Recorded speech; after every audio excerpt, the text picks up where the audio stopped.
বন্ধুরা, এখনো কি চুম্বক পেলে সেটা নিয়ে আপনি খেলতে শুরু করেন?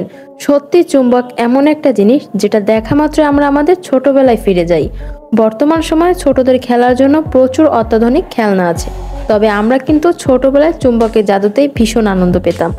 দুটো চুম্বককে একে অপরের সাথে আটকানো কিংবা একটা চুম্বক থেকে আরেকটা চুম্বক দূরে সরানো, চুম্বক দিয়ে খেলার মজাটাই ছিল কিন্তু অন্যরকম একটা অনুভূতি। ছোটবেলায় চুম্বক দিয়ে খেলার সময় কিংবা পরিণত বয়সে হাতের কাছে চুম্বক দেখে আপনাদের অনেকের মনে হয়তো চুম্বক সম্পর্কে অনেক প্রশ্ন উঠেছে। যেমন ফ্যাক্টরিতে চুম্বক কিভাবে তৈরি হয়, চুম্বকের মধ্যে এত শক্তি কিভাবে আসে, ইত্যাদি ইত্যাদি। এসব প্রশ্নের উত্তর কি আজও আপনাদের কাছে অজানাই আছে? তাহলে ভিডিওটা শেষ পর্যন্ত অবশ্যই দেখুন। মায়া জাদুর আজকের ভিডিওতে আমরা চুম্বক ফ্যাক্টরি সম্পর্কে কিছু অজানা তথ্য জানবো। তো চলুন জেনে আসি। Step 1, sand moulds making. সবার প্রথমে যে আকারের চুম্বকের প্রয়োজন, কাস্টিকের সাহায্যে সেই আকারের সাজ তৈরি করা হয়। তারপর সেই সাজটিকে মোল্ড মেশিনে ফিট করে তার চারপাশে বালি ও মাটি ভর্তি করে দেওয়া হয়। তারপর অতিরিক্ত বালি মাটি সরিয়ে দেওয়া হয় এবং হাইড্রোলিক মেশিনের সাহায্যে সেই সাজে প্রচণ্ড প্রেসার দেওয়া হয়। প্রায় 10 থেকে 15,000 PSI প্রেসার দেওয়ার পর সেই মাটি পাথরে পরিণত হয়ে যায়। পিএসআই মানে হলো প্রেসার মাপার ইউনিট। সাধারণত আমরা স্কুটার বা বাইকের চাকায় 35 থেকে 40 PSI প্রেসার বাতাসে ইনপুট করি। আমরা যদি ভুলবশত 100 থেকে 150 PSI বাতাসে দিয়ে ফেলি তাহলে টায়ার ফেটে যায়, আমাদের অ্যাক্সিডেন্ট হতে পারে এবং আমাদের গুরুতর আহত হওয়ার সম্ভাবনা থাকবে। এই প্রসেসটা সম্পূর্ণ হওয়ার পর মাটির একটা শক্তিশালী সোল তৈরি হয়ে যায়। এর মাঝখানে সেই আকারের ছিদ্র থাকে যে আকারের সাজ আমরা শুরুতে দেখেছিলাম। অর্থাৎ এবার আমরা সেই আকারের সাজ থেকেই সেই আকারের ম্যাগনেট তৈরি করতে পারবো। Step 2, meeting process.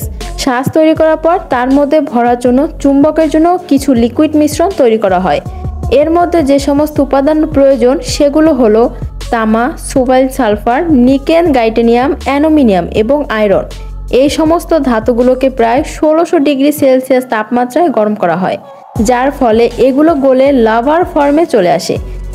তারপর কয়েকজন কর্মী দূর থেকে দাঁড়িয়ে মজবুত কিছু দিয়ে এই লাভার মিশ্রণটা মেশায়।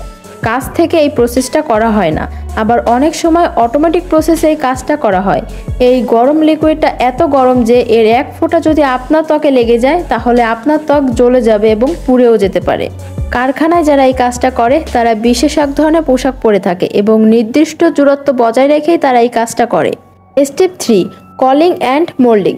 যখন এই লিকুইডটা প্রস্তুত হয়ে যায় তখন সেটা খুব সাবধানতার সাথে আগে থেকে তৈরি করে রাখা মাটির সাজে ঢেলে দেওয়া হয়।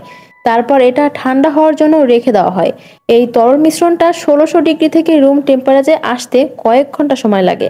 ঠান্ডা হওয়ার সাথে সাথে এই তরল মিশ্রণটি শক্ত হয়ে যায়। তারপর কর্মীরা সেই মাটির উপর জোরে জোরে হাতুড়ি দিয়ে বাড়ি দেয়, যার ফলে মাটির সাজ ভেঙে যায় এবং ভেতরে জমে থাকা ধাতুর টুকরো বাইরে বেরিয়ে যায়। আপনাদের অনেকের মনে হয়তো প্রশ্ন উঠেছে যে হাতুড়ির আঘাতে কি চুম্বকের আকার সত্যি বদলে যায়? একেবারেই না। আসলে ঠান্ডা হওয়ার পর এটা এতটাই শক্তিশালী হয়ে যায় যে হাতুড়ির আঘাতে এর কোনো ক্ষতি হয় না। তারপরে মেটালের টুকরোগুলোর মধ্যে লেগে থাকা মাটি সরিয়ে দেওয়া হয়। এখনো কিন্তু এগুলো চুম্বকের রূপ নেয়নি, বরং সাধারণ লোহার টুকরোই আছে। তার মধ্যে এবার বিজ্ঞানের জাদু প্রয়োগ করা হবে। Step 4, magnetisation process. এই পর্যায়ে এসে চুম্বকের টুকরোগুলো একটি মেশিনের উপর রাখা হয়, যেটার মধ্যে ইলেকট্রোম্যাগনেট চার্জ ট্রান্সফার করে, যার ফলে সাধারণ লোহার টুকরোগুলো চুম্বকে পরিণত হয়ে যায়। এই প্রক্রিয়ায় মেশিনের মধ্যে চুম্বক রেখে উত্তর এবং দক্ষিণ দিকে কারেন্ট পাঠানো হয়, যার ফলে এর মধ্যে আকর্ষণের শক্তি জেগে ওঠে। এর ফলে এটা প্রপার ম্যাগনেটে পরিণত হয়ে যায়। এগুলো প্যাক করে পাঠানোর আগে কিন্তু আরও একটি ধাপ আছে। চুম্বক তৈরি করা কিন্তু এতটাও সহজ কাজ নয়। এরপর আমরা আসি লাস্ট ধাপে, স্টেপ 5, ফাইনালজিং প্রসেস। বন্ধুরা, ছোটবেলায় চুম্বক দিয়ে খেলার সময় আপনারা এটা নিশ্চয়ই লক্ষ্য করেছেন যে চুম্বককে অত্যন্ত মসৃণ হয়। চুম্বককে এরকম মসৃণ বানানোর জন্য অটোমেটিক মেশিনের সাহায্যে পালিশ করা হয়। আবার কিছু স্পেশালি চুম্বকের ক্ষেত্রে উপরে বিশেষ ধরনের কার্টন ব্যবহার করা হয়। এইভাবে আমাদের ছোটবেলার সব থেকে পছন্দের খেলনা চুম্বক তৈরি করা হয়। বন্ধুরা, ছোটবেলায় চুম্বক আমাদের কাছে শুধুমাত্র একটা খেলনা হলেও বর্তমান সময় ইলেকট্রনিক মোটর থেকে শুরু করে অনেক জায়গায় চুম্বকের ব্যবহার করা হয়। এটার ব্যাখ্যা কিন্তু এখন অপরিসীম। বিজ্ঞানের কল্যাণে শ্রেষ্ঠ শক্তিশালী চুম্বকের নাম হলো ম্যাগনেট। এখানে দেখুন দুটো অ্যালুমিনিয়াম ম্যাগনেট একে অপরের দিকে এগিয়ে যাচ্ছে এবং একে অপরের প্রতি আকৃষ্ট হয়ে নত তীব্র গতিতে ধাক্কা খায় এবং উভয় ছিন্ন ভিন্ন হয়ে যায়। এই চুম্বকটা এত শক্তিশালী হয় যে মাঝখানে যদি কেউ নিজের হাত রেখে দেয় তাহলে তার হাত খসে যাবে। এখানে দেখুন এক বিজ্ঞানী যখন এর মাঝখানে নকল হাত রাখে এবং চুম্বকটা উপরে তোলেন তখন সেই নকল হাত কিন্তু উপড়ে যায়। আমি আপনাদের এটাই বোঝাতে চাইছি যে এ ধরনের চুম্বক কখনোই খেলার ছলে ব্যবহার করা উচিত নয়। পৃথিবীতে সবথেকে বেশি ব্যবহৃত চুম্বক হলো ইলেকট্রিক ম্যাগনেট, যেটা বেশিরভাগ ক্ষেত্রে মোটরে ব্যবহার করা হয়। তো ভিডিওটি যদি ভালো লাগে অবশ্যই আমাদের চ্যানেলটি সাবস্ক্রাইব করুন আর মায়া জাদু চ্যানেলের পাশে থাকবেন।